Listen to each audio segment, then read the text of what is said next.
Alhamdulillahi ala ihsani wa syukru lahu ala taufiqihi wa amtinani wa asyhadu an la ilaha illallah wahdahu la syarika lahu ta'ziman li sya'ni wa asyhadu anna Muhammadan abduhu wa rasuluhu da'ila ridwanih. Allahumma salli alaihi wa ala alihi wa ashabihi wa ikhwani.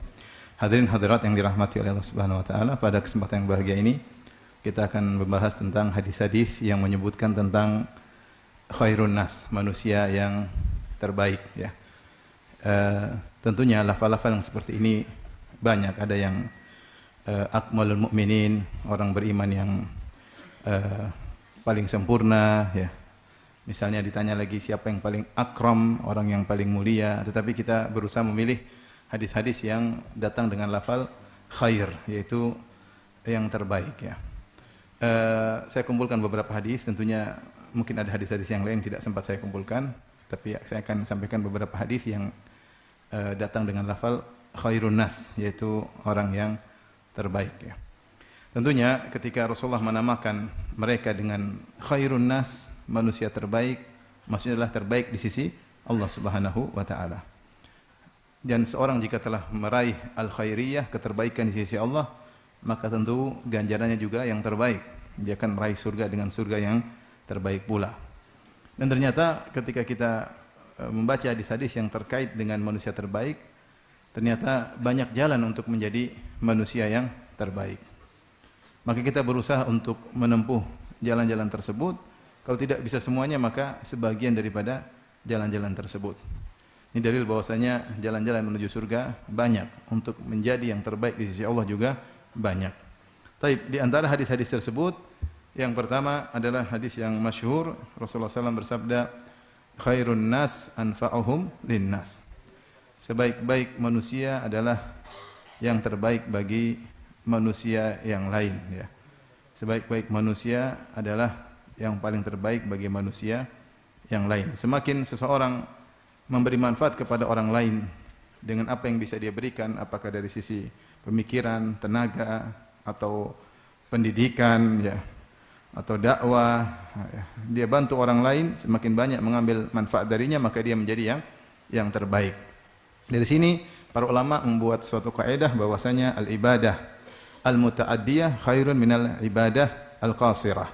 Bahwasanya ibadah yang manfaatnya sampai kepada orang lain lebih utama daripada ibadah yang manfaatnya untuk diri sendiri, untuk diri sendiri. Makanya dalam hadis Rasulullah SAW bersabda, la an amshi ma'a akhin li fi hajatihi ahabbu ilayya min an a'takifa fi hadzal masjid syahran. Aku berjalan menemani saudaraku untuk memenuhi kebutuhannya, lebih aku sukai daripada iktikaf di Masjid Nabawi selama sebulan.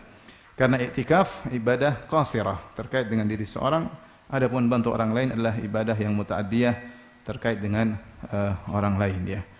Demikian juga ketika ulama ditanya, kalau tidak salah Imam Ahmad, apakah seorang beribadah sendiri ya, sibuk zikir kepada Allah Subhanahu wa taala lebih baik ataukah dia membantah ahlul bidah? Maka dijawab oleh beliau, membantah ahlul bidah lebih utama, karena itu ibadah muta'addiyah, bermanfaat bagi kaum muslimin.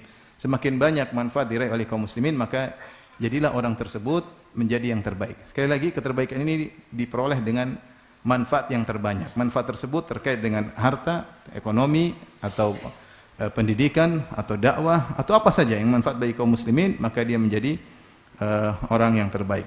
Dari sinilah kenapa para ulama menyebutkan, ketika Rasulullah SAW menyebutkan 7 golongan yang Allah naungi pada hari kiamat kelak, dan 7 golongan tersebut semua orang-orang hebat, maka yang terhebat adalah orang yang pertama. Hadis yang masyhur yang kata Nabi SAW, sab'atun yudhilluhumullah fi yaumin la dhilla illa dhilluhu ya.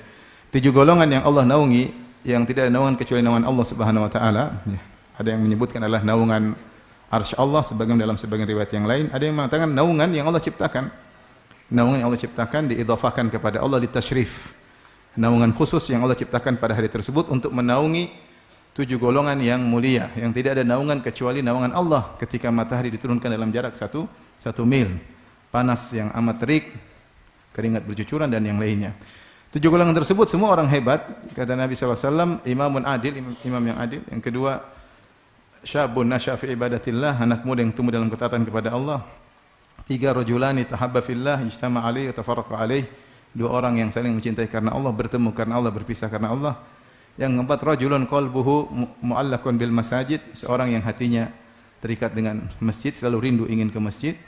Yang kelima, rajulun da'atuhu imra'atun dzatu mansibin wa jamalin faqala inni akhafullah, seorang laki yang digoda oleh wanita cantik jelita dan berkedudukan, itu kaya raya atau memiliki kedudukan, kemudian dia berkata aku takut kepada Allah. Yang keenam, rajulun tasaddaqa bi yaminihi fa akhfaha hatta la ta'lama shimalu ma tunfiqu yaminuhu, seorang yang bersedekah dengan tangan kanannya kemudian dia sembunyikan sampai tangan kirinya tidak tahu apa yang diinfak oleh tangan kanannya. Dan yang ketujuh, rajulun dzakarallaha khalian fa fadat ainah, seorang yang dalam kondisi sendirian ingat Allah kemudian dia menangis. Ini 7 orang hebat semua. Amalan-amalan yang terkadang sulit kita lakukan. Contoh misalnya syabun nasya fi ibadatillah, anak muda yang tumbuh dalam ketaatan, sulit. Namanya anak muda biasanya ingin tahu, ingin coba-coba, coba yang halal, coba yang haram, dicoba semua. Anak muda biasa. Katanya mumpung masih muda ya. Padahal belum tentu tua. Betapa banyak anak muda mati sebelum apa? Tua. Namun demikian anak muda ingin coba-coba. Jadi anak muda yang tumbuh dalam ketaatan tidak mudah. Demikian juga rajulun qalbuhu mu'allaqun bil masajid, seorang yang hatinya rindu ingin ke masjid. Dia rindu kapan dikumandangkan azan sehingga dia bisa melangkahkan kaki ke masjid. Suatu kebahagiaan baginya kalau bisa melangkahkan kaki ke masjid. Bukan seperti sebagian kita, justru kalau tidak ke masjid, misalnya ada turun hujan, ada alasan, alhamdulillah, ada turun hujan. Sunnahnya sholat di rumah, benar. Tapi bahagia sholat di rumah. Bahagia sholat di rumah. Ini orang ini enggak, hatinya rindu pingin ke badannya pergi keluar, jantungnya nyantol di masjid. Menunjukkan kerinduan dia selalu untuk ke masjid, dan ini tidak mudah memiliki hati seperti ini. Apalagi yang kelima, rajulun da'tu imra'atan dzatu mansibin wa jamalin, seorang lelaki dirayu, digoda oleh wanita cantik dan kaya raya. Dan antum mungkin tidak akan mengalami hal ini. Karena pas-pasan ya. Biasanya yang seperti itu yang ganteng ya, menarik, baru digoda wanita cantik dan kaya raya. Paling-paling antum digoda wanita yang kurang cantik dan miskin. Atau kaya raya tapi pas-pasan ya. Tapi digoda wanita cantik dan kaya raya ini luar biasa. Siapa yang bisa bertahan dengan godaan seperti ini? Wong digoda dengan wanita yang kurang cantik saja terpapar. Digoda dengan wanita yang kurang kaya saja jatuh ya, bertukuk lutut di bawah ketiaknya, apalagi cantik dan kaya raya. Namun dia dengan kuatnya berkata, "Inni akhafullah," aku takut kepada Allah Subhanahu wa taala. Artinya kalau dia lagi diam-diam tahu-tahu ada WhatsApp masuk, ada gambar foto, dia langsung apa? Delete dan dia blokir. Bukan dia delete kemudian dia save, enggak. Dia delete dan dia blokir. Ini susah. Yang keenam juga susah ya. Seorang berinfak kemudian tidak cerita sama siapa-siapa, menyembunyikan amal solehnya. Kebanyakan atau banyak di antara kita gatal pengen cerita amal solehnya biar diakui, ya, biar disanjung, pamer dengan keberhasilan dakwahnya misalnya, pamer dengan agamanya, dengan hafalannya, dengan macam-macam ya, dengan cara-cara yang halus. Intinya ingin diketahui oleh orang tentang amal solehnya. Orang yang bahagia, amalnya tidak diketahui tidak banyak. Dia bahagia kalau amal solehnya tidak diketahui oleh orang lain. Susah atau mudah? Susah. Butuh perjuangan sampai tahapan ke situ. Bahagia ketika tidak ada orang lain tahu tentang amal soleh, yang tahu hanyalah Allah Subhanahu wa taala. Yang ketujuh, seorang yang bersendirian ingat Allah, ingat dosa-dosanya, ingat keagungan Allah, takut dengan neraka, kemudian dia pun menangis. Ini semua orang hebat. Yang terhebat yang pertama, imamun adil, imam yang adil. Kenapa dia yang terhebat? Karena tadi berdasarkan hadis yang kita bahas, khairukum anfa'ukum linnas. Sebaik-baik kalian yang paling bermanfaat bagi masyarakat. Dan imam kalau adil, maka keadilannya akan mensejahterakan banyak orang. Seandainya rakyatnya misalnya 1 juta saja, sudah banyak pahala yang dia dapatkan. Seandainya rakyatnya sampai 100 juta apalagi lebih daripada itu. Maka keadilannya membuat masyarakat bahagia, ya, sehingga manfaatnya tersebar dan menebar, sehingga dia yang terbaik. Makanya Ibnu Taimiyah mensifati imam yang adil afdalul mujahidin, ya, fi zamanihi atau kama qala, bahwasanya imam yang adil adalah mujahid yang terbaik di zamannya. Karena tidak mudah menjadi seorang imam yang adil. Ya, dia ingin memperkaya dirinya, ingin untuk keluarganya, ingin untuk senang-senang, sombong untuk menzalimi orang lain, banyak hal-hal yang buat dia bisa berbuat kecurangan, kezaliman, tapi dia ternyata adil. dan dia bertekad untuk adil sehingga manfaatnya melebar dan menebar ya. Maka dialah afdhalul mujahidin, yaitu orang yang terbaik ya. Maka ini kalau kita ingin menjadi manusia terbaik, berusaha memberi manfaat kepada orang lain ya. Berusaha memberi manfaat kepada orang lain dengan apapun yang kita bisa lakukan. Makanya Rasulullah SAW bersabda dalam hadis tadi yang kita isyaratkan, kata Rasulullah SAW, wa ahabbul a'mali ila Allah, dan amalan yang paling dicintai oleh Allah, sururun tudkhiluhu fi qalbil muslim, yaitu rasa kebahagiaan yang kau masukkan ke dalam hati seorang muslim. Au tatruda anhu ju'an, atau kau hilangkan rasa laparnya. Au takshifa anhu kurbah, atau kau hilangkan penderitaannya. Au taqdiya anhu dainan, atau kau lunaskan hutangnya. La an amshiya ma'a akhin li fi hajatihi ahabbu ilayya min an a'takifa fi hadzal masjid syahran. Aku berjalan menemani saudaraku dalam rangka memenuhi kebutuhannya, keperluannya, lebih aku sukai daripada etikaf di Masjid Nabawi selama sebulan.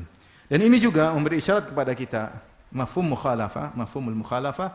Kalau manusia yang terbaik adalah yang paling bermanfaat bagi orang lain, maka manusia terburuk adalah yang paling memberi kemudaratan kepada orang lain. Kalau ada pejabat yang adil, pejabat dia manusia terbaik di sisi Allah. Kalau ada pejabat yang tidak adil, yang bikin susah masyarakat, maka dia adalah orang yang terburuk di sisi Allah Subhanahu wa taala. Rasulullah SAW bersabda, "Inna rijalan yatakhawwaduna fi malillahi bighairil haqq, falahumun naru yaumal qiyamah." Sungguh ada sekelompok orang yang mereka mengolah harta Allah, itu mengolah baitul mal, itu mengolah harta negara, harta rakyat dengan cara yang tidak benar, ya, maka bagi mereka berhak mendapatkan neraka pada hari kiamat kelak.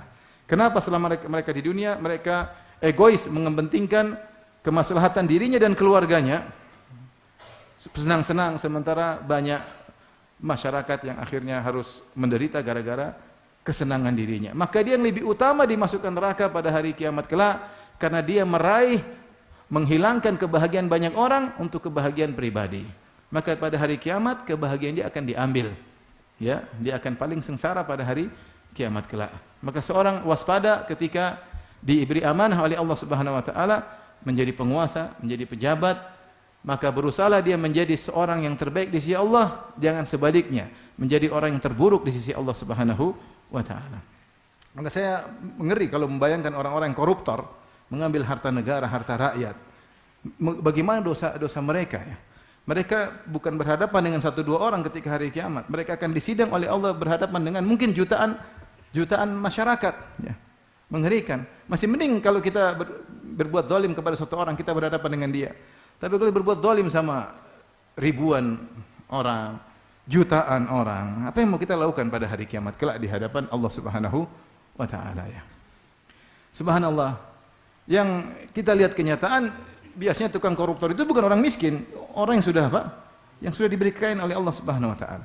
Namun mereka tidak pernah puas, sudah diberi kekayaan, sudah diberi kemewahan hidup, namun tidak ada kepuasan, menunjukkan memang mereka tidak bahagia. Kebahagiaan dicabut, qanaah dicabut dari hati mereka, sehingga mereka tidak pernah puas, sehingga mereka terus korupsi dan seterusnya, wal iyadzubillah. Maka jadilah orang yang terbaik di sisi Allah dengan menjadi orang yang paling bermanfaat pada masyarakat, bukan sebaliknya menjadi orang yang paling memberi mudarat kepada masyarakat. Makanya Rasulullah SAW bersabda, "Syarrun nasi manzilatan yaumal qiyamah indallah man tarakahun nas ittiqa'a fuhsyih." Kata Nabi SAW, orang yang paling buruk kedudukannya di sisi Allah pada hari kiamat adalah orang yang ditinggalkan masyarakat gara-gara takut dengan keburukan lisannya. Ini baru ganggu dengan lisan, belum ganggu dengan kegiatan, dengan perbuatan. Dengan lisan aja bikin jengkel masyarakat, ya, orang tidak suka sama dia, maka ini menjadi orang terburuk di sisi Allah. Apalagi kalau dia melakukan. Makanya hati-hati, jangan sampai antum menjadi orang yang terburuk. Jangan sampai kita menjadi orang yang terburuk. Ciri-ciri orang terburuk itu, kalau di grup dia live, orang semua senang. Kalau dia hadir, orang nggak suka ya. Tidak diharapkan kehadirannya, ya. Ketiadaannya diharapkan, ketiadaannya diharapkan. Jadilah antum orang yang diharapkan kehadirannya. Kalau tidak hadir orang pada sedih. Kenapa orang senang dengan antum? Kenapa orang merasakan manfaat dari diri antum sehingga mereka senang dengan antum? Oleh karenanya, jadilah orang yang bermanfaat bagi yang lain ya. Tapi ini yang pertama, orang yang terbaik adalah yang paling bermanfaat bagi yang lain. Taib, hadis yang kedua, ya, Rasulullah SAW bersabda, khairukum man ta'allama al-Qur'ana wa 'allamahu. Sebaik-baik kalian adalah yang belajar Al-Qur'an dan mengajarkannya. Ya. Tidak cukup belajar aja, tapi juga mengajarkannya. Dan ini adalah kabar gembira kepada pemerhati Al-Qur'an. Sungguhnya mereka sedang berada dalam amal yang terbaik di sisi Allah Subhanahu wa taala. Tidak mudah menghafal Al-Qur'an. Perlu kesabaran, diulang-ulang, dan tidak mudah pula mengajarkan Al-Qur'an kepada orang lain. Syarat tajwidnya, kemudian adanya bagaimana, tahsinnya, ini semua menjadi terbaik di sisi Allah Subhanahu wa taala.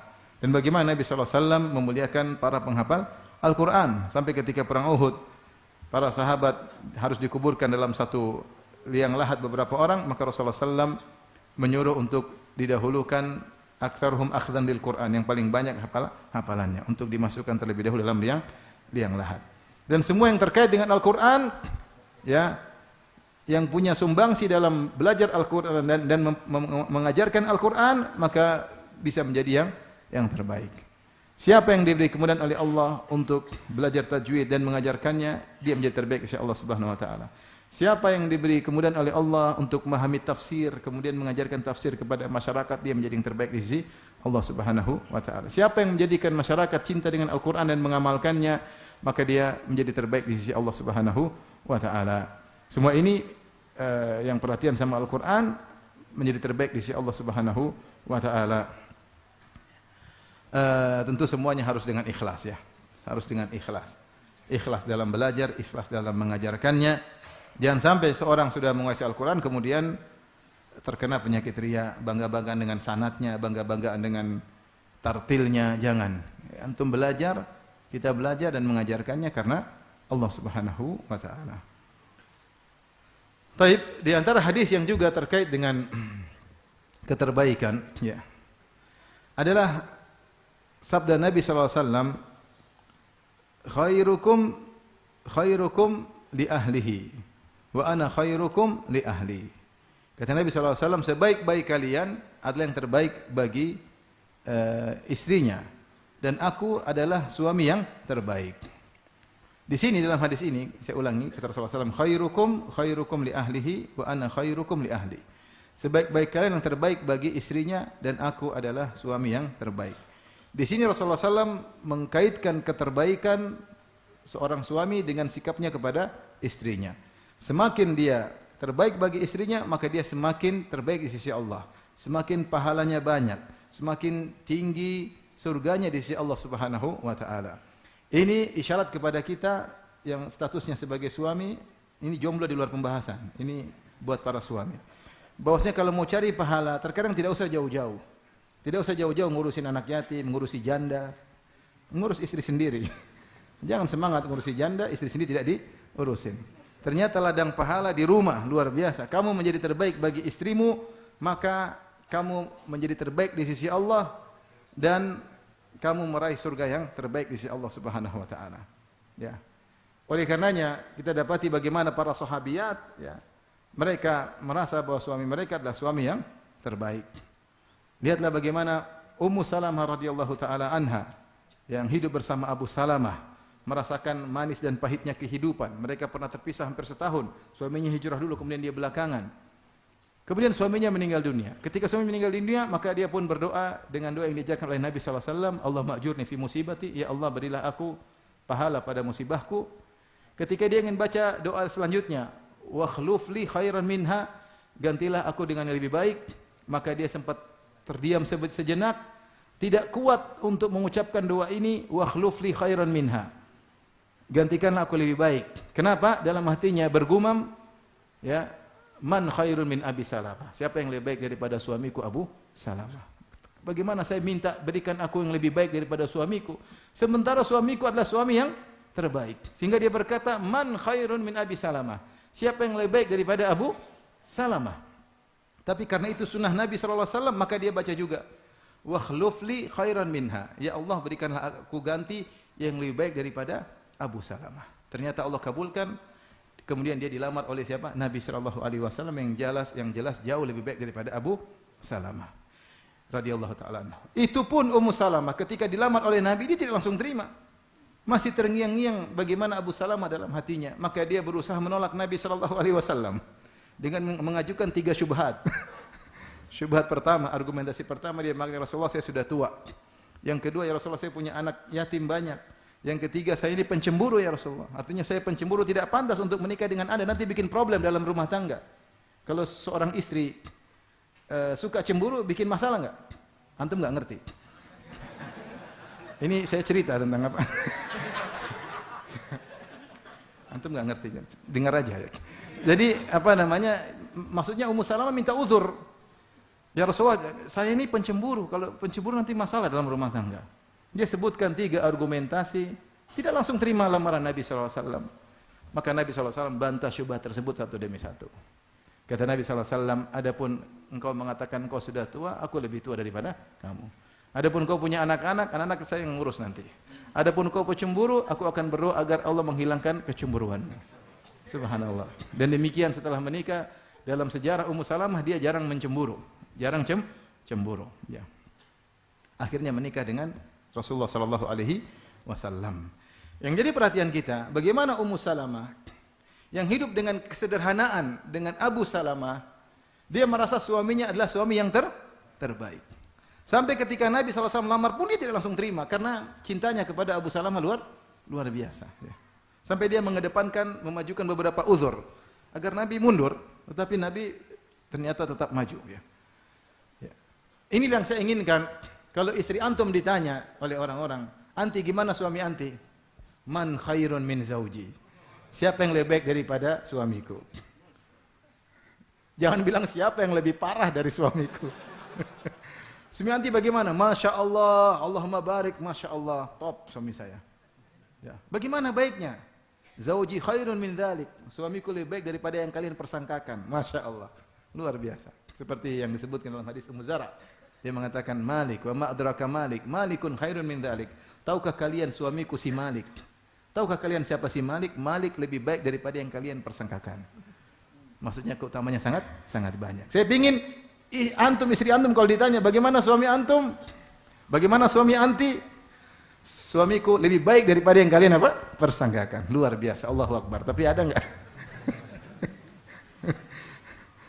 Subhanallah. Bukan ditanya gimana suami anti, suami ana, Masya Allah, amit-amit, Masya Allah. Kapan istri antum bilang suami saya yang terbaik, insya Allah itu pertanda anda meraih surga yang terbaik. Ini camkan bahaya bapak-bapak dan jomblo-jomblo dengar dengan baik persiapannya. Kapan istri antum mengatakan suamiku yang terbaik, maka insya Allah antum meraih surga yang terbaik. Ini perlu perjuangan, cari pahala dalam rumah sendiri. Ya, dalam rumah sendiri. Maksudnya apa yang terbaik bagi istrinya? Maka setiap dia bermuamalah selalu istrinya yang dia kedepankan, yang terbaik. Kalau sama temannya dia bisa senyum, istrinya lebih utama untuk disenyumin. Jangan mudah senyum sama istri orang, sama istri sendiri kurang senyum. Jangan ramah sama istri orang, sama istri sendiri kurang apa? Ramah. Kita pandai memilih kata-kata untuk menyenangkan hati orang, istri lebih utama. Kita siap mendengarkan keluhan orang, keluhan istri lebih utama untuk kita dengar. Kita siap mendengar cerita orang, cerita istri lebih utama kita dengar. Kita betah duduk sama kawan 1 jam 2 jam sama istri harusnya lebih betah karena dia lebih utama untuk kita baikin. Kenapa? Rasulullah yang bilang, khairukum li ahlihi. Sebaik-baik kalian adalah yang terbaik bagi istrinya. Maka kita perlu koreksi diri. Kita semua termasuk saya pembicara. Kita harus perbaiki diri, berusaha menjadi suami yang terbaik bagi istri kita semaksimal mungkin, ya. Ustaz saya sudah terbaik, istri saya masih ngomel-ngomel. Sabar. Mana ada istri tidak ngomel? Sabar. Mau istri tidak ngomel, nikah sama orang bisu, tidak ngomel. Jadi sabar ya. Kenapa Rasulullah mengkaitkan keterbaikan di sisi Allah dengan keterbaikan terhadap istri? Karena akhlak seseorang sejatinya atau aslinya nampak ketika di rumah. Nampak ketika di rumah. Kalau dia di luar rumah, dia bisa bersandiwara, bisa drama, bisa enggak? Bisa ketemu orang 1 jam 2 jam, saya bisa drama. Seakan-akan saya ramah, seakan-akan saya tawadhu, saya ngambilkan kopi. Bisa drama 2 jam. Tapi kalau sama istri 20 tahun gimana cara main drama? Pasti ketahuan. Maka akhlak asli seorang ketika di rumahnya. Jika dia ternyata di rumah terbaik, berarti dia terbaik, betul-betul terbaik di sisi Allah Subhanahu wa taala. Ini sisi pertama. Nah, kita kalau ketemu kawan, apalagi ketemu bos, kita bisa iya ramah, bisa bersandiwara. Tapi kalau sama istri belum tentu.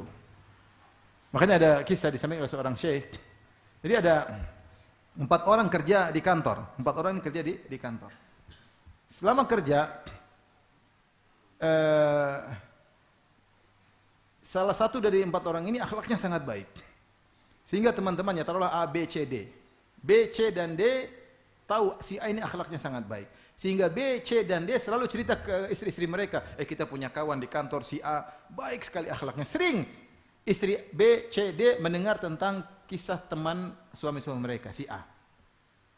Suatu hari setelah bertahun-tahun mereka kerja, mereka mengadakan pertemuan bapak-bapak, ibu-ibu, rekan-rekan kerja.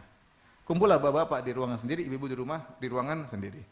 Maka istri si B, istri si C, istri si D memberi selamat kepada istri si A. Masya Allah, anti luar biasa, punya suami si A. Suami kami selalu muji suamimu. Si A heran, masa? Masa? Yang benar aja. Nah, berarti dia cuma akhlak mulia, pandai berdrama ketika di kantor. Ketika di rumah dia tidak pandai main apa? Drama. Ini yang pertama. Kenapa Rasulullah SAW mengkaitkan keterbaikan di sisi Allah dengan keterbaikan terhadap istri? Karena akhlak asli seorang adalah ketika di rumah. Yang kedua, kita mudah bersandiwara dengan orang-orang luar. Karena apa? Karena memang kita sederajat atau lebih tinggi daripada kita atau kurang sedikit. Kita nggak mungkin menzolimi orang. Tapi kalau istri lemah, mudah kita zolimi, mudah kita hina, mudah kita gampar. Kalau kita mau zolimi, dia mau ngapain? Dia tidak bisa lapor kemana-mana dan dia tidak bisa membalas. Maka potensi untuk merendahkan istri lebih besar daripada merendahkan teman sejawat, teman kantor. Nah, seorang ketika berpotensi merendahkan istrinya, mau dia gampar, mau dia hina, mau dia rendahkan, mudah. Mau dia ucapkan kata-kata buruk, mudah. Tapi dia menahan diri. Dia tahu bahwasanya istri adalah amanah dari Allah Subhanahu wa taala. Ittaqullaha fin nisa. Bertakwalah kepada Allah dalam bermuamalah dengan para wanita. Fa innakum qad akhadtumuhunna bi amanatillah. Sungguhnya kalian telah mengambil istri kalian dengan amanah dari Allah Subhanahu wa taala. Fa innahunna awanin indakum. Awanin indakum, sungguhnya para wanita adalah tawanan di sisi kalian. Intinya seorang berusaha meraih keterbaikan dengan berbuat yang terbaik bagi istri. Mulai malam ini kita rubah sikap kita. Berbicara pilih kata-kata, senangkan hati istri, sisihkan waktu untuk ngobrol sama dia. Yakinlah bahwasanya kita berbuat baik kepada istri mendapatkan pahala yang terbaik.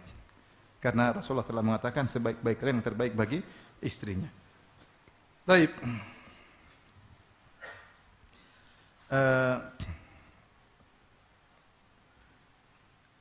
Di antara manusia terbaik, dalam hadis ini yang keberapa? Yang keempat. Rasulullah SAW pernah bersabda, khairukum ahsanukum qada'an. Sebaik-baik kalian adalah yang paling terbaik dalam membayar hutang. Terbaik dalam membayar hutang. Dalam Sahih Al-Bukhari, anna rajulan atan Nabiy sallallahu alaihi wasallam yataqadahu. Ada seorang datang menemui Nabi, nagih hutang sama Nabi. Nabi punya hutang sama dia sallallahu alaihi wasallam. Mungkin ada keperluan tapi orangnya nagih hutang. Fa agladh, maka dia berkata agak kasar kepada Nabi, agak tegas. Fahamma bihi ashabuhu, maka para sahabat Nabi ingin menahan dia atau ingin melakukan sesuatu terhadap orang ini. Kenapa berkata kasar kepada Nabi sallallahu alaihi wasallam? Maka Nabi berkata, "Da'uhu fa inna li sahibil haqqi maqalan." Biarkan dia. Dia punya hak dan orang yang punya hak berhak untuk berbicara, berargumentasi. Tsumma qala, "A'tuhu sinnan mithla sinnihi." Kemudian kata Nabi, bayar hutang, itu kalau enggak salah Nabi pinjam onta.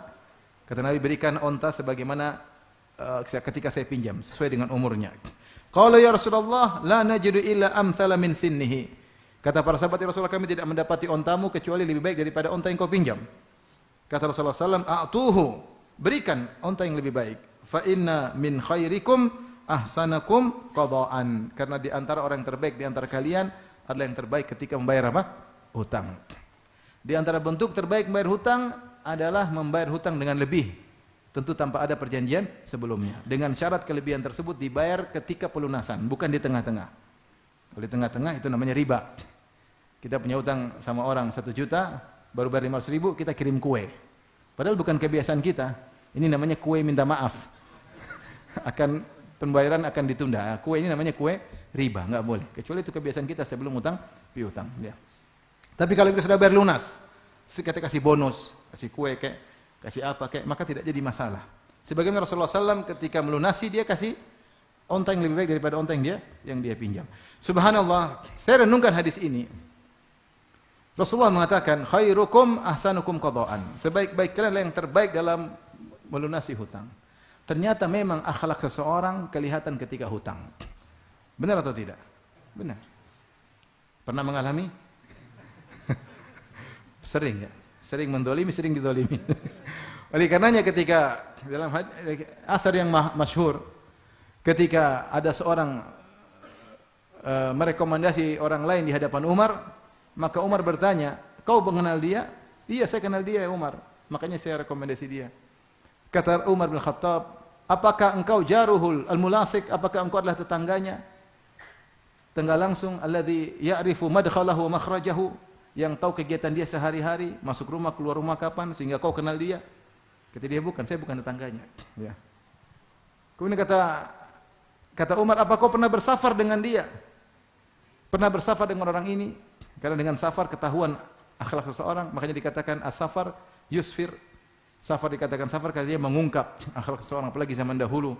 Bersafar di bawah terik matahari, kemudian cuaca yang susah, gurun pasir, maka akhlak seorang akan kelihatan, egoisnya, perhatian sama yang lain, ibadahnya bagaimana, akan ketahuan. Kata dia, saya tidak pernah safar dengan dia.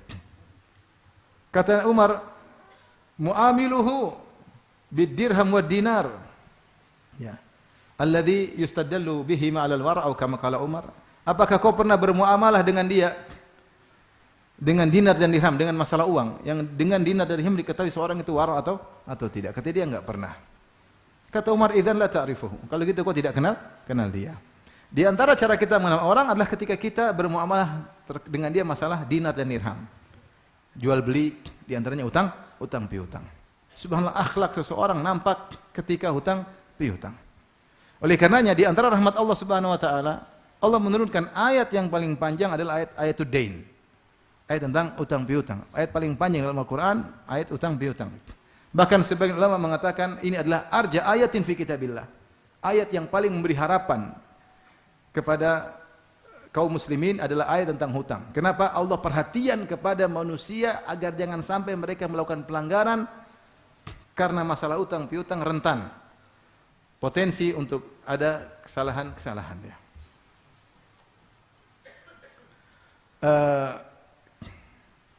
Taib. Maka kita dapati akhlak seorang nampak ketika utang piutang ya. Subhanallah, sebagian orang kalau sudah berhutang ya, maka ganti nomor telepon. Ini masalah. Ganti nomor telepon. Kemudian kadang sudah punya uang tidak bayar-bayar.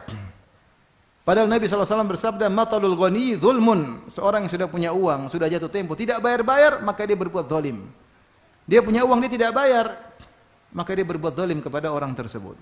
Semakin dia menunda, argo kezaliman jalan terus. Ya. Dia tidak tahu, maksudnya air susu dibayar dengan air tuba. Tahukah Anda kalau ada orang minjamin uang sama Anda, itu dia orang baik atau tidak? Orang baik. Orang sekarang pegang uang, kalau ada kasih pinjam sama antum, pinjamin uang sama antum, berarti orang baik, akhlaknya baik, masih mikirin antum. Terus setelah itu antum balas dengan air tuba. Dicari-cari, menghilang. Dicari-cari, kemudian ganti nomor telepon. Ya. Kemudian sudah punya uang tidak bayar. Sudah tidak bayar utang, umroh lagi.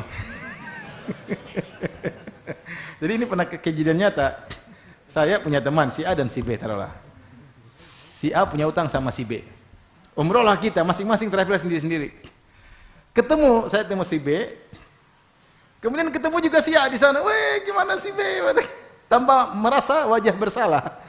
Padahal si A punya utang sama si B. Si B muka udah peot-peot. Ustaz, ini orang punya utang, sempat-sempatnya umrah, utang belum bayar. Subhanallah. Kasus yang lain, subhanallah, saya juga dengan kawan-kawan si A dan si B. Tahu-tahu undangan makan, yang undang si A, di antara yang diundang si B. Ini undang makan-makan, rame-rame, bayar mahal, sementara utang si B belum dibayar. B bingung, ini gimana orang ini? Traktir orang rame-rame, utang saya belum dibayar. Kadang-kadang orang subhanallah akhlaknya kemana nggak tahu. Ya. Dia nggak mikir bahwa ini orang sudah berbuat baik kepada dia. Ya. Saya ketemu seorang baru-baru aja, saya ngisi pengajian, terus dia bilang, Ustaz, aduh si fulan Ustaz parah. Saya punya kawan Ustaz, kenapa? Dia punya utang sama saya Ustaz, nggak banyak sih, 100 juta sekian. Kemarin dia hajian Ustaz, saya aja nggak bisa haji, dia hajian. Masya Allah. Mungkin supaya diampuni Allah di sana. Bayangkan, saya yang punya uang nggak hajian, dia malah hajian. Utangnya tidak bayar, malah untuk apa? Hajian. Ini nggak boleh. Ya, di antara talbis iblis, kata Ibnu Jauzi dalam kitabnya Talbis Iblis, dia mengatakan seorang berhaji padahal punya utang. Ya, ente lunasi utang baru hajian. Ente talbis iblis, ente haji kayak apa begini? Udah punya utang jatuh tempo, bayar utang dulu, itu lebih wajib daripada haji. Haji itu bagi yang mampu.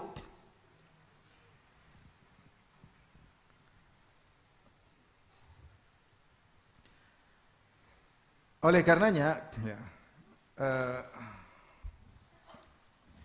seorang ketika berutang hendaknya dia beradab, ya. Dan di antara sifat orang yang pinjam uang, kalau dia udah punya uang, dia tertarik untuk mengembangkan usahanya, dia lupa bayar utang. Dia tertarik untuk membeli lagi barang-barang yang baru. Apalagi diprovokasi sama istrinya. Beli aja. Terus utang itu gimana? Oh tenang, insya Allah dia orang baik. Dia nggak nagih insya Allah. Ini husnuzon tidak pada tempatnya ya. Insya Allah. Dia nggak pernah nagih kan? Berarti mungkin sudah diikhlaskan. Diikhlaskan. Padahal dia jengkel di belakang. Karenanya ikhwan, ya, hati-hati. Makanya Rasulullah SAW mengatakan, khairukum ahsanukum qadaan. Sebaik-baik kalian adalah yang terbaik dalam bayar hutang. Akhlak seorang kelihatan. Ketika dia punya hutang, sebelum jatuh tempo dia bayar misalnya, atau dia cicil. Kalau dia tidak bisa bayar, maka dia segera minta maaf. Maaf akhi, saya belum bisa. Qadarullah, saya lagi musibah. Mohon diberi penundaan. Dia minta maaf, dia sopan santun. Bukan sebaliknya. Tidak tahu diri, akhirnya yang minjemin uang seperti ngemis-ngemis. Tolong dong bayar utangmu, tolong dong. Saya lagi butuh, nangis-nangis sementara besok nantilah. Yang minjem uang dengan kayak orang kaya yang minjemin uang menagih utang kayak orang miskin ngemis-ngemis. Sampai ini kisah nyata, kawan saya lapor sama saya, Ustaz, si fulan saya tagih dia marah-marah Ustaz. Kenapa? Dia bilang, Bapak ini gimana? Minggu lalu saya punya uang, Bapak tidak tagih. Sekarang saya nggak punya uang, Bapak apa? Tagih. Allahu Akbar. Ente kalau punya uang tidak usah ditagih, bayar apa? Hutang. Jadi yang nagih hutang dimarah-marah. Di antara cerita menakjubkan, makanya di antara kita mencegah itu semua dengan menjalankan sunnah Nabi sallallahu alaihi wasallam. Bukankah Allah berfirman, ya ayyuhalladzina amanu idza tadayantum bidainin ila ajalin musamman faktubu. Wahai orang beriman, jika kalian ada utang piutang sampai waktu tertentu, sampai tempo tertentu, maka tulislah. Suatu hari ada kawan saya dari Kuwait, sekarang dia dai di Kuwait. Dia tinggal sama saya di apartemen. Saya enggak punya mobil, dia punya mobil. Sering kalau ke kampus saya numpang sama dia, sering sekali. Ya, ayo Firanda jalan, kita jalan. Pergi sama dia, saya numpang sama dia. Ini orang Kuwait, saya orang Indonesia ya. Mata uang berbeda. Intinya suatu hari tiba-tiba dia datang sama saya. Kata dia, Firanda, akhi, saya bisa nggak punya uang sama antum? Nggak salah nih. Ente punya mobil, saya nggak punya mobil. Yang sering numpang siapa? Mungkin dia pikir saya punya tabungan atau apa. Dia bilang, saya bisa punya uang nggak sama antum? Saya bilang, saya nggak punya, akhi. Tapi saya akan pinjamkan dari kawan saya. Tunggu sebentar. Teleponlah teman saya orang Saudi. Yang mata uangnya sama-sama kuat. Fulan, ini ada kawan tetangga orang Kuwait. Ente mungkin pernah dengar si Fulan ya. Dia pinjam uang. Saya lupa 4.000 atau 6.000 atau 10.000 saya lupa. Pokoknya cukup banyak. Kalau nggak salah 4.000 real. Atau lebih dari itu ya. Kata dia, ada insya Allah. Nanti saya kirim, saya lagi nggak ada, tapi kan nanti ambil ya. Saya titip sama teman. Akhirnya saya ambil, saya kasih teman saya tersebut orang Kuwait. Ini uang dari kawan saya. Kata dia, Firanda kita catat. Saya bilang nggak perlu. Saya percaya sama kamu. Oh enggak, bukan masalah percaya nggak percaya. Ini sunnah. Saya catat. Saya telah menerima uang dari Firanda sekian tanda tangan. Ini cara agar mencegah orang tidak lelet bayar hutang. Karena godaan setan, mungkin kita percaya sama dia, tapi godaan setan datang belakangan. Di antara setan yang menggoda istrinya. Nanti aja, kadang-kadang. Atau terkadang teman rekan kerjanya, nanti aja. Padahal waktu istri yang soleha, ayo mas bayar hutang mas, malu sama dia, dia udah baik sama kita. Tapi kalau kita catat, kita foto, kita bisa kirim. Seminggu sekali kita kirim apa? Kirim. Kalau susah kita bikin status. Maksud saya, ketika ada catatan seperti itu, apalagi ada materainya, mencegah seorang dari berbuat zalim, paham? Dia malah catatannya kok. Tapi kalau nggak ada catatannya, dia pertama pura-pura lupa, akhirnya apa? Akhirnya lupa. Dan itu banyak yang terjadi demikian. Oleh karenanya, kalau antum kebetulan pinjam uang sama orang, maka bayarlah yang terbaik. Cara terbaik bayar. Maka antum meraih keterbaikan di sisi Allah Subhanahu wa taala. Karena godaan untuk tidak bayar utang itu besar. Godaan untuk tidak bayar utang itu besar. Pingin beli ini, ingin kembangkan usaha. Sudah dikirim barang tidak bayar-bayar. Sebagian pengusaha seperti itu. Supplier sudah kasih uang dan dia punya uang untuk bayar tapi dia tahan-tahan. Enggak boleh seperti itu. Mau diputar dulu. Sudah jatuh tempo perjanjiannya sekarang, dia tahan-tahan nanti. Enggak boleh, itu zalim. Matalul ghani zulmun. Nunda bayar hutang adalah apa? Kezaliman. Enggak boleh ya. Dan siapa yang berniat untuk bayar hutang, Allah akan mudahkan. Apa kata Nabi sallallahu alaihi wasallam? Man akhadha amwalan nasi yuridu adaaha addallahu anhu. Wa man akhadha amwalan nasi wa man akhadhaha yuridu itlafaha atlafahullah. Siapa yang meminjam uang orang dengan niat untuk mengembalikan, Allah akan mudahkan dia untuk mengembalikannya. Azan kan? Azan dulu.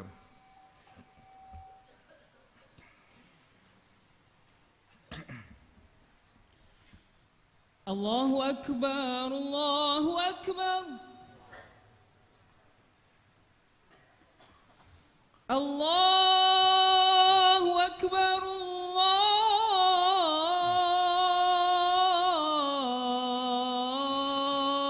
Allahu Akbar.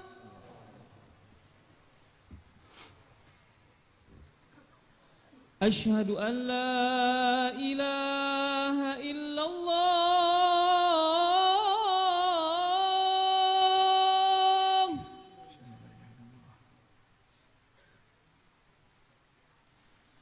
Asyhadu an la ilaha illallah.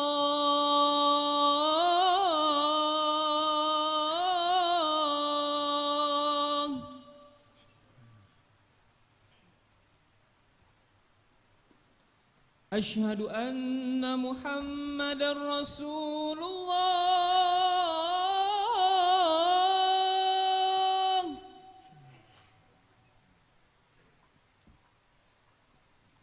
Asyhadu anna Muhammadar Rasulullah.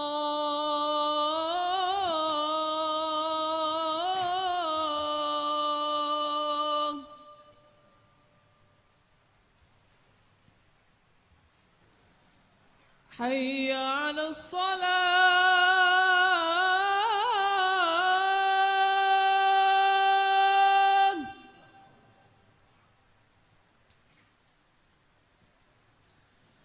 Hayya 'alas salah.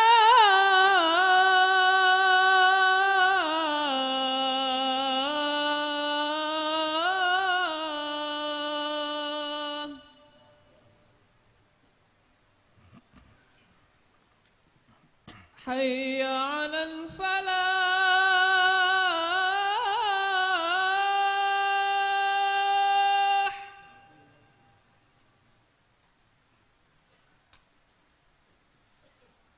Hayya 'alal falah.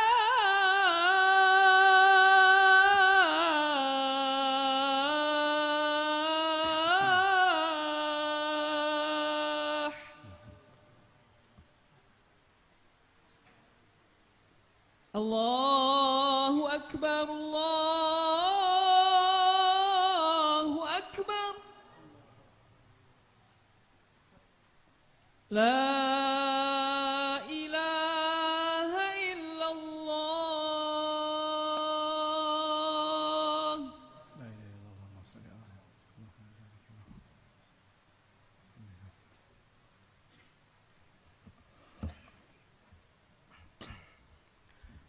Kita ingat hadis Nabi SAW, man akhadha amwalan nas yuridu ada'aha adallahu an. Siapa yang meminjam uang orang atau mengambil harta orang dengan niat untuk mengembalikannya, maka Allah akan buat dia bisa mengembalikannya.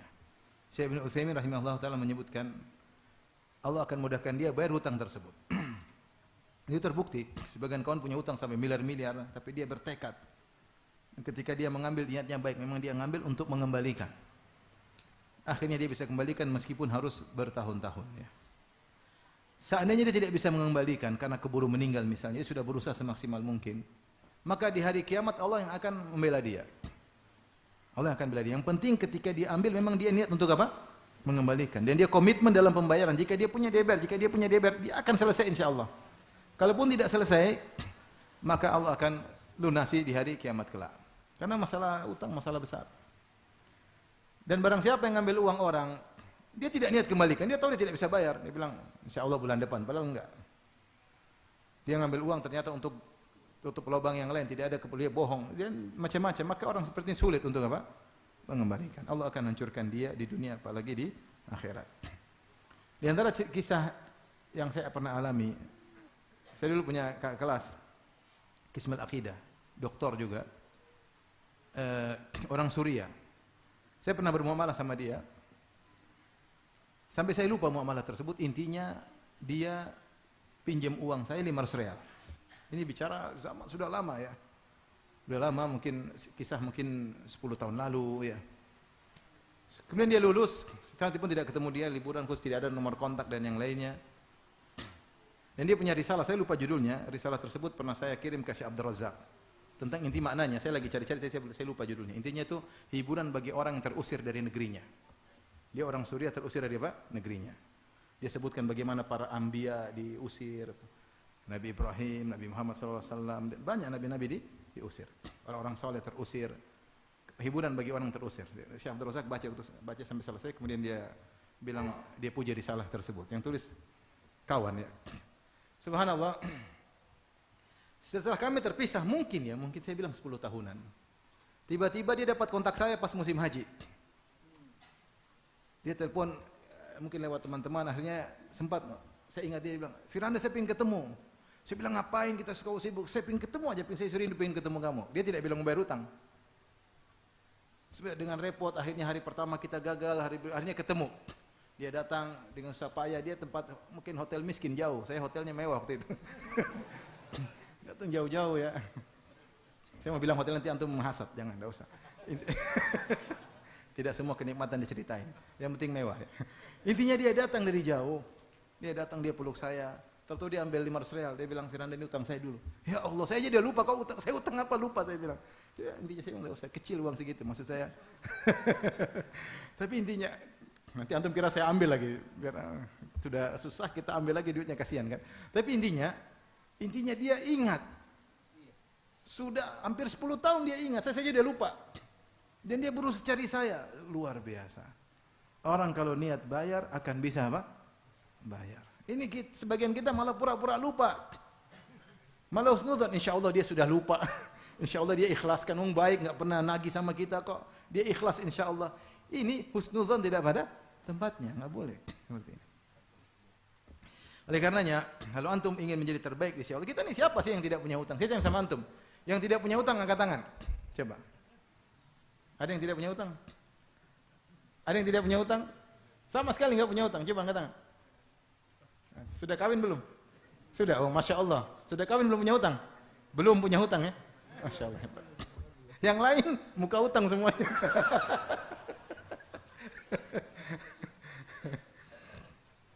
Artinya rata-rata kita punya hutang, rata-rata kita pinjam uang, dan tidak tercela kita pinjam uang. Rasulullah juga pernah berhutang. Tapi maksud saya, carilah pahala dalam membayar hutang, berakhlak mulia ketika bayar apa? Hutang.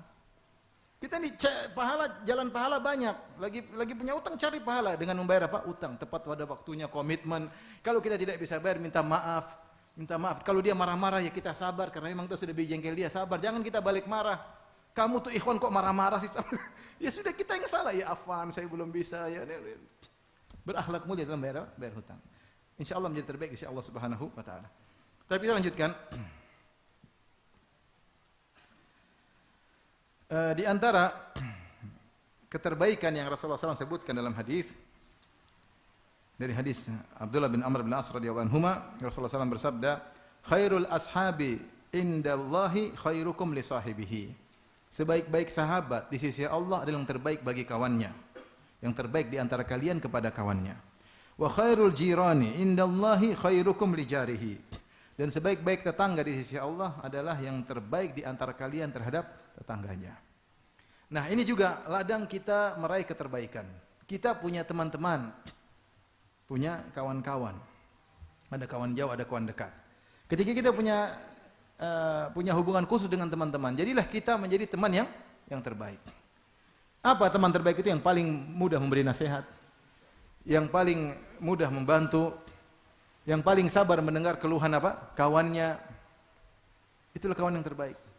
Yang paling perhatian sama kawannya, sehingga teman-teman merasa ini yang paling baik di antara kawan saya. Kapan teman-teman kita merasa kita yang terbaik bagi dia, maka kita telah meraih keterbaikan.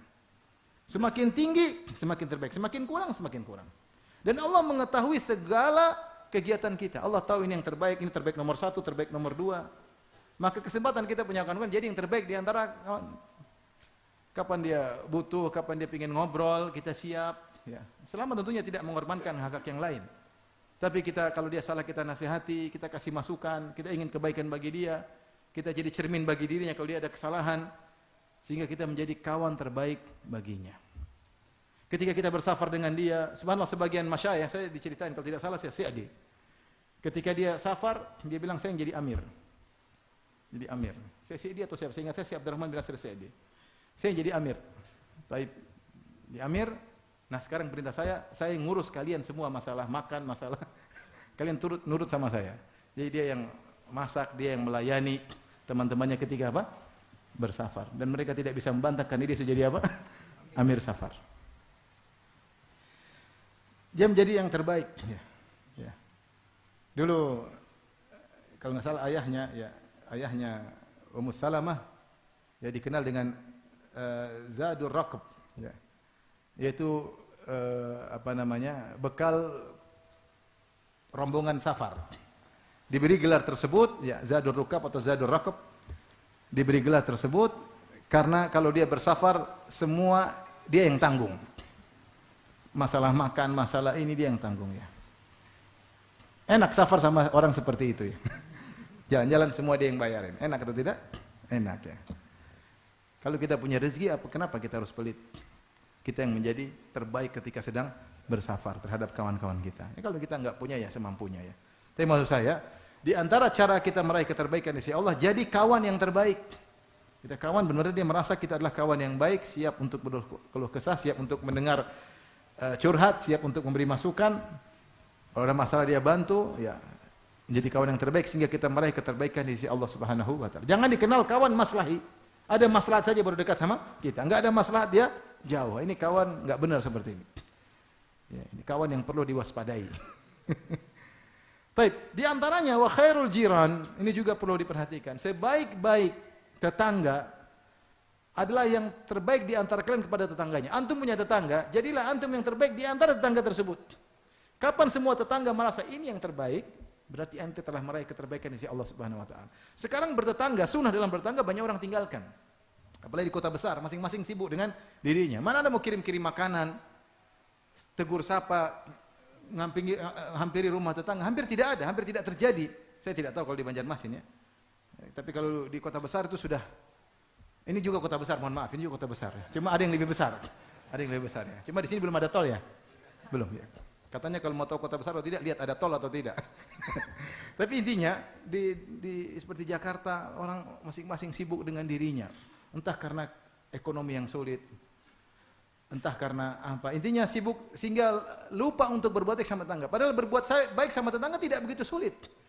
Kita kasih makanan kepada hadiah kepada tetangga, bukan tiap hari. Sebulan sekali saja dia ingat. Sementara tetangga yang lain mungkin tidak kirim apa? Makanan. Intinya kapan tetangga kita merasa kita yang terbaik daripada yang lainnya, berarti kita sudah meraih keterbaikan di sisi Allah. Ini amalan yang mudah, tidak sulit, tidak perlu duit banyak-banyak, enggak. Yang penting sisihkan waktu, ya, sisihkan waktu, sisihkan sedikit harta untuk belikan makanan, kayak beli hadiah, kita pulang dari luar kota, kita bagi-bagi, itu belum tentu sebulan sekali. Maka ketika tetangga merasa ini tetangga yang paling baik, berarti kita telah meraih keterbaikan di sisi Allah Subhanahu wa taala. Cari keterbaikan dengan menjadi tetangga yang terbaik. Ya. Semua tetangga puji kita. Kita enggak cari, kita bukan makan puji, tapi mereka tahu bahwasanya kita perhatian sama mereka dan kita melakukannya karena Allah Subhanahu wa ta'ala. Masih ada waktu kah? Masih. Sekarang yang keberapa? Keenam. Di antara hadis tentang keterbaikan adalah keterbaikan di masa jahiliyah yang dibawa setelah Islam. Ya. Su'ila Rasulullah SAW, Rasulullah SAW pernah ditanya, ayun nasi akram? Ya Rasulullah, siapa manusia paling mulia? Pertanyaan, para sahabat bertanya. Maka Nabi menjawab, akramuhum indallahi atqahum. Yang paling mulia di sisi Allah adalah yang paling bertakwa. Ini jawaban yang wajar. Siapa yang paling mulia? Jawabannya mudah. Yang paling mulia yang paling bertakwa. Sebagaimana firman Allah Subhanahu wa taala, inna akramakum indallahi atqakum. Yang paling mulia di sisi Allah di antara kalian yang paling bertakwa. La fadla li arabi ala al-ajami wala al-ajami al-arabi wala al-aswad ala al-abyad wal abyad al-aswad illa bittaqwa. Tidak ada keutamaan orang Arab di atas non-Arab dan tidak ada keutamaan orang non-Arab di atas Arab, tidak ada keutamaan orang berkulit putih di atas kulit hitam dan tidak ada keutamaan orang kulit hitam di atas kulit putih illa bittaqwa. Kecuali dengan apa? Takwa. Islam enggak kenal rasis, enggak kenal kasta. Yang paling bertakwa itu yang paling mulia di sisi Allah Subhanahu wa taala. Jawaban Nabi, jawaban yang awal, dasar, jawaban dasar. Ternyata bukan itu yang ditanya oleh para sahabat. Kata para sahabat, qalu laisa an hadza nas'aluk. Bukan ini yang kami tanyakan kepada Anda wahai Rasulullah. Ya. Maka Rasulullah menjawab dengan jawaban lain. Mungkin ditanya tentang nasab atau garis keturunan. Maka Nabi berkata, fa akramun nasi wa fi riwayatin innahu, orang yang paling mulia.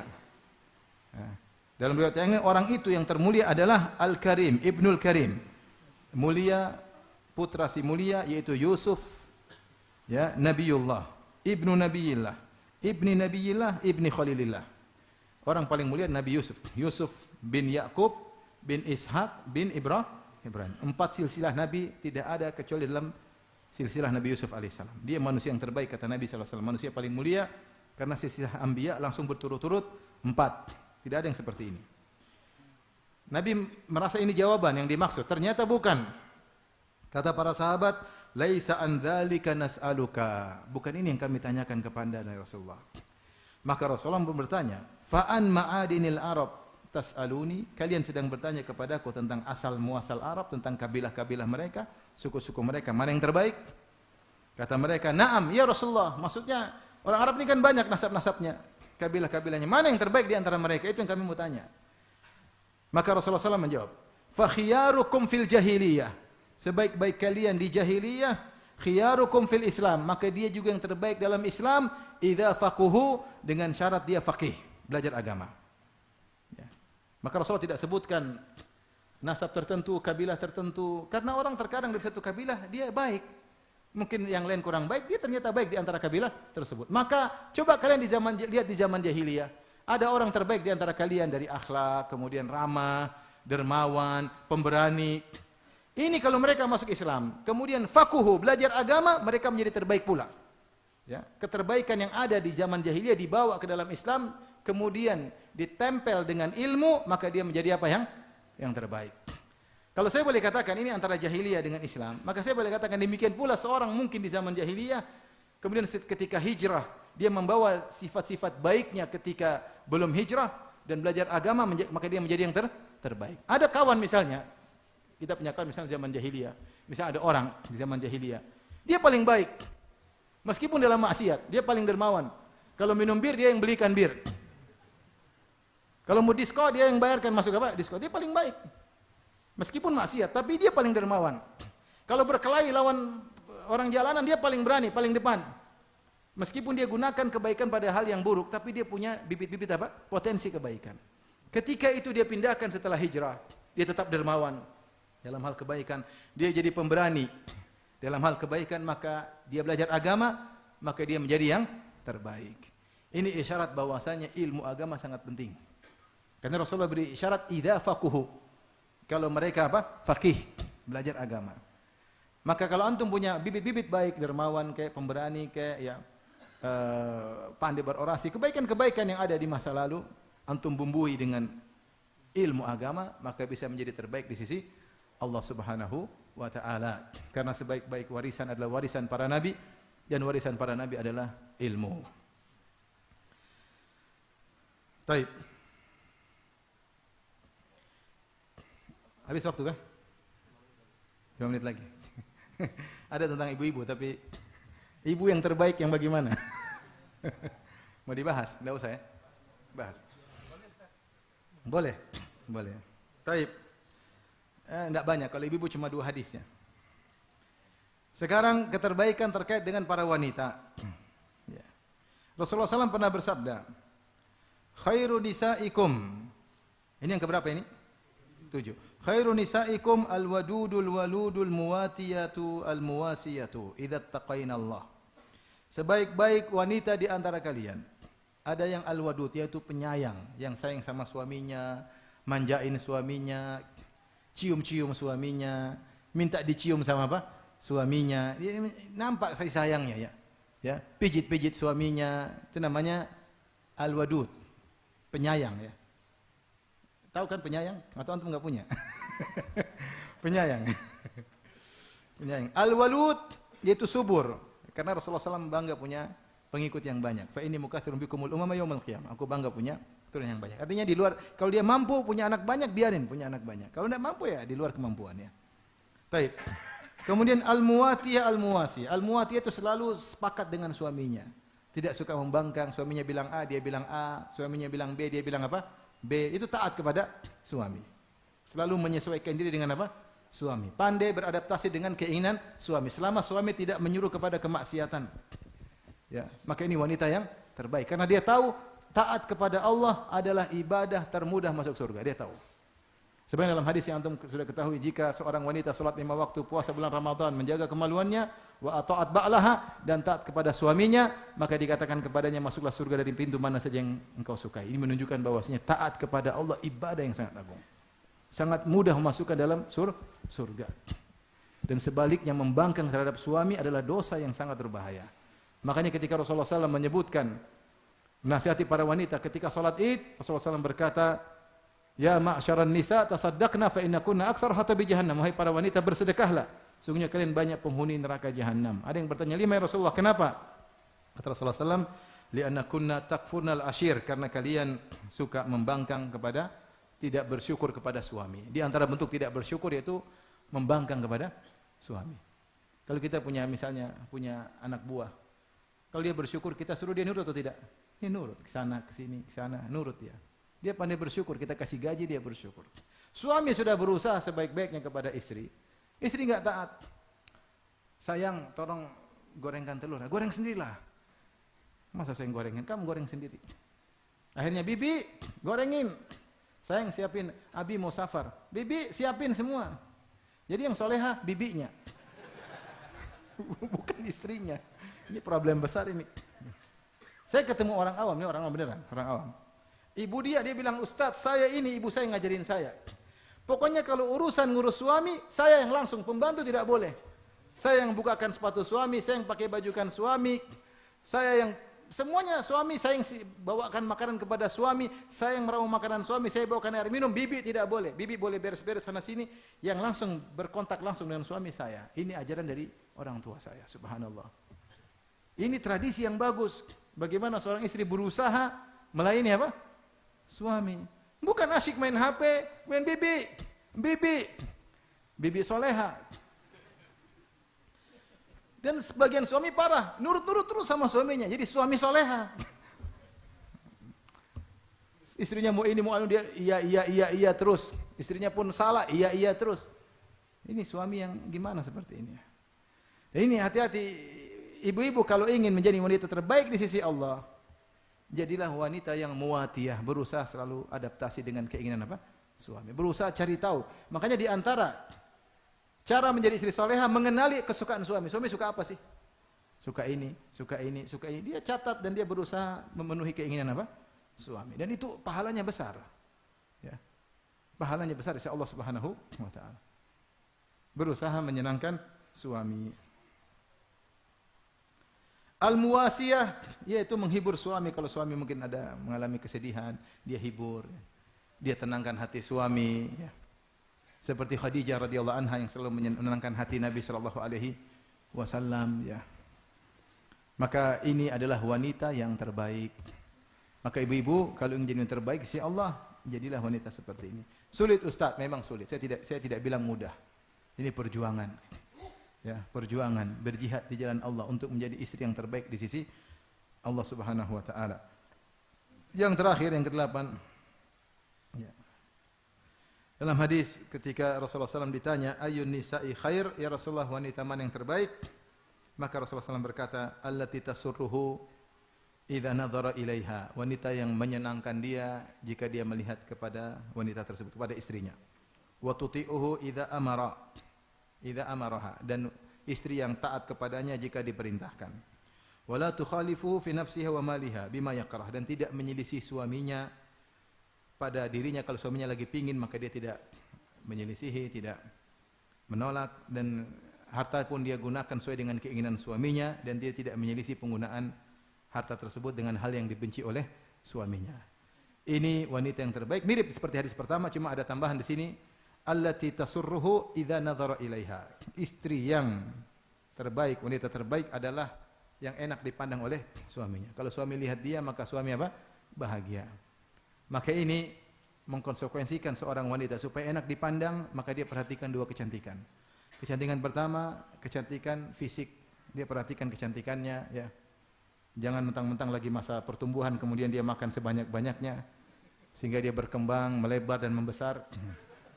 Jangan, itu berusaha perhatikan, jaga fisik, kemudian pergi ke salon, ya. Minta uang sama suami ke salon, ya. Tidak usah salon yang mahal, yang murahan juga bagus kok. Ya. Yang penting ada usaha untuk menyenangkan suami, pakai baju yang bagus. Ya. Kalau suami datang tidak ada bau tidak enak, selalu dalam kondisi apa? Berparfum di hadapan suami. Dan ini adalah kebiasaan para sahabiyat. Makanya ketika Salman Al-Farisi bertemu dengan Ummu Darda, wa kanat mutabadzilah, ya. Dia pakai baju yang tidak cocok untuk menyambut suami. Maka Salman tahu ada masalah. Salman berkata, "Masya'nuki? Ada apa dengan kamu? Kok pakai baju yang tidak rapi buat suami? Kamu harus suami datang harus pakai baju yang rapi." Maka dia mengatakan, "Akhuka Abu Darda laisa lahu hajatun ila dunya." Suami Abu Darda tidak butuh dengan apa? Dunia. Tidak butuh denganku. Ngapain saya pakaian yang rapi? Makanya Rasulullah SAW menyuruh laki-laki kalau pulang dari safar jangan pulang malam hari. Kenapa? Khawatir istrinya tidak siap. Ya, maka Rasulullah SAW mengatakan hatta tamtashita asy-sya'ithah wa tastahidda al-mughibah.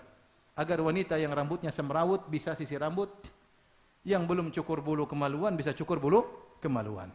Sehingga suaminya kalau pulang ada berita, suami saya mau pulang, sehingga dia siap-siap. Rasulullah tidak suka di zaman itu datang bikin surprise, tiba-tiba datang malam hari. Rasulullah tidak ingin istri ketemu suaminya dalam kondisi tidak rapi. Sehingga suami dilarang untuk datang tiba-tiba di malam hari, suruh datang siang hari aja supaya istrinya siap-siap. Ini dalil bahwasanya Rasulullah menyuruh seorang istri untuk mempercantik fisiknya atau untuk merapikan dirinya untuk menyambut suami. Ya. Dan wanita yang melakukan ini dapat pahala, dia akan menjadi wanita yang terbaik. Tapi ingat, selalu niatnya karena Allah Subhanahu wa taala. Kecantikan fisik perhatikan. Ya, boleh fitness, boleh olahraga, ya. Intinya untuk menyenangkan suami. Yang kedua, kecantikan akhlak, ini yang lebih utama. Percuma cantik-cantik tapi ngomel melulu, percuma. Ya. Tapi kalau seorang wanita mungkin wajahnya tidak begitu cantik tapi lembut, ramah, maka semakin cantik di mata suaminya, ya. Akhlak itu yang paling utama. Kecantikan akan pudar, akan luntur. Ibu-ibu kalau sudah 50 tahun, 60 tahun, sudah cantik sudah mulai pudar. Wajah mau dikasih spidol apapun tetap aja keriput. Maka kecantikan akhlak tidak akan pernah hilang dan selalu diingat oleh suami. Maka kapan suami anti, senang lihat anti, sebelum tidur dielus-elus rambutnya, dicium keningnya, insya Allah ini wanita terbaik di sisi Allah Subhanahu. Karena suami anti betah lihat anti. Kalau lihat menyenangkan, ini wanita istri soleha yang bangunkan saya sholat malam, yang ngurusi anak-anak saya, yang nasihati kalau saya tidak tundukkan pandangan, yang jadi enak dilihat. Tapi coba kalau istrinya kurang ajar, mau lihat juga malas, ngelihat nanti minta uang, lihat minta uang, sedikit-sedikit membeli barang baru, dikit-dikit minta jalan-jalan, dikit-dikit, waduh, minta ganti mobil baru, ganti ini, ganti tas baru, ganti sepatu baru, lama-lama kamu saya ganti. Oleh karenanya seorang wanita bersabar dalam kehidupan ini untuk menjadi istri yang terbaik sehingga dia menjadi wanita terbaik di sisi Allah Subhanahu wa taala. Demikianlah ikhwan dan akhwat yang rahmati Allah Subhanahu wa taala, sebagian hadis-hadis yang membahas tentang al-khairiyah, keterbaikan di sisi Allah Subhanahu wa taala. Semoga kita bisa melakukan yang menjadi manusia terbaik dengan cara-cara yang tadi disebut oleh Nabi sallallahu alaihi wasallam. Kalau tidak bisa semuanya maka sebagiannya bisa kita lakukan. Wallahu taala alam bisawab. Kalau ada yang bertanya saya persilahkan. Keluarga sekalian, sebelum kita memasuki